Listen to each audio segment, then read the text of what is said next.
नमस्कार दोस्तों। मैं doctor Avnish Tiwari MBBS MD medicine practising gastro liver specialist from Kanpur. पिछली वीडियो में हम लोगों ने बात किया था कि एसिड रिफ्लक्स क्या होता है, क्या उसके साइन सिम्टम्स होते हैं और किन चीज़ों पे आपको जो है एक डॉक्टर को जा कर के परामर्श लेना चाहिए। अगर आपने मेरी पिछली वीडियो नहीं देखी है तो प्लीज़ जा कर के मेरे चैनल पे एक बार विजिट कर लीजिए।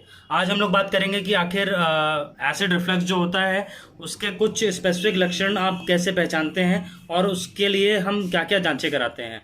एसिड रिफ्लक्स के कुछ लक्षण जैसे आपको लगेगा कि पेट में भारीपन रहना, पेट में दर्द रहना, कई बार लगता है कि डकारें ज़्यादा आ रही हैं या पेशेंट को खट्टा पानी मुंह में बार बार आता है या खाना खाने के बाद बार बार ऐसा लगता है कि खाना ऊपर को आ रहा है। ये सारे लक्षण होते हैं एसिड रिफ्लक्स के। तो चलिए बात करते हैं कि आखिर एसिड रिफ्लक्स जो है इसमें हम लोग क्या क्या इन्वेस्टिगेशन हम लोग करा सकते हैं। तो एसिड रिफ्लक्स में बेसिकली देखिए आजकल ओवर द काउंटर बहुत सारी मेडिकेशन मिलती हैं। जब पेशेंट को इस प्रकार के लक्षण होते हैं तो लोग एंटासिड वगैरह का प्रयोग करते हैं, PPIs लेते हैं और नज़दीकी डॉक्टर के पास जाते हैं और इजीली अवेलेबल है। अगर वो सारी दवाएं खाने से आपको आराम आ जाता है तो कोई इशू नहीं है, आपको एसिड रिफ्लक्स की समस्या जो है सॉल्व हो गई है तो बहुत अच्छी बात है। लेकिन अगर यही सिम्टम्स आपको लगातार बने हुए हैं, बार बार आपको ये तेज़ाब की मात्रा बनी हुई है और ये कंट्रोल नहीं हो रही है, दवाइयाँ आपको बार बार खानी पड़ रही हैं, तो आपको जांचों की ज़रूरत है एसिड रिफ्लक्स की। अच्छा, आप पूछेंगे कि क्या क्या जांचें हो सकती हैं, तो चलिए आपको बताते हैं कि क्या क्या जांचें हम लोग करते हैं। एसिड रिफ्लक्स में हम लोग जांचें करते हैं। एक जांच होती है उसमें हम लोग करते हैं ईसोफेजियल मैनोमेट्री।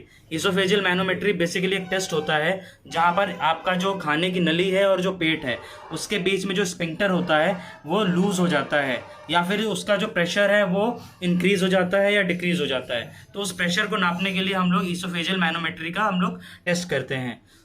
इसमें एक एंडोस्कोपी डाल करके हम लोग एंडोस्कोप के द्वारा हम लोग टेस्ट करते हैं कि स्फिंक्टर में कितना प्रेशर है। इसमें बेसिकली हम लोग क्या करते हैं कि एक ब्रावो पीएच टेस्टिंग टेस्ट होता है। उसमें हम लोग क्या करते हैं कि 24 आवर पीएच मॉनिटरिंग होता है। एंडोस्कोप के थ्रू हम लोग एक कैप्सूल अंदर डाल देते हैं जो 24 आवर आपका जो है पीएच को मॉनिटर करता रहता है कि खाना खाने से पहले आपका पेट में पीएच का लेवल, एसिड का मात्रा कितनी कम थी, कितनी ज़्यादा थी और खाने के बाद कितनी एसिड की मात्रा आपकी बढ़ी।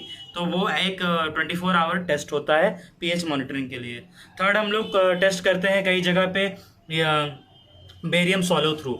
इसमें हम लोग करते हैं, बेरियम नाम का एक प्रोडक्ट होता है, वो हम लोग जो है पेशेंट को पिला देते हैं और उसके बाद हम लोग एक्सरेज निकालते हैं। फिर उसमें हम लोग देखते हैं कि ईसोफेगस का क्या स्ट्रक्चर है और कोई कितना ज़्यादा ईसोफेगस पे असर पड़ रहा है। तो उस बेरियम सॉलो थ्रू के थ्रू भी हम लोग जो है ये टेस्ट हम लोग कर सकते हैं।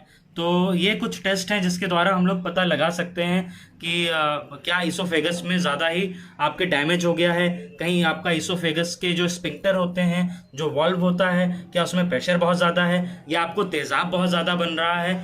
इन सभी टेस्ट के द्वारा हम लोग एक सीवियरिटी को पता लगा सकते हैं कि आपके एसिड रिफ्लक्स ने, इस तेज़ाब ने आपके जो ईसोफेगस है, मतलब जो खाने की नली है, उसमें कितना ज़्यादा आपको डैमेज करा है या फिर कितना ज़्यादा आगे डैमेज करने की संभावना है।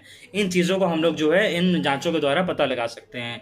प्लस आपको जो है ओवर द काउंटर आप गैस्ट्रो फिजिशियन के पास आप जाएंगे ही, नज़दीकी फिजिशियंस के पास जाएंगे ही, वो लोग आपको बाकी PPIs और एंटा एसिड वगैरह देते हैं।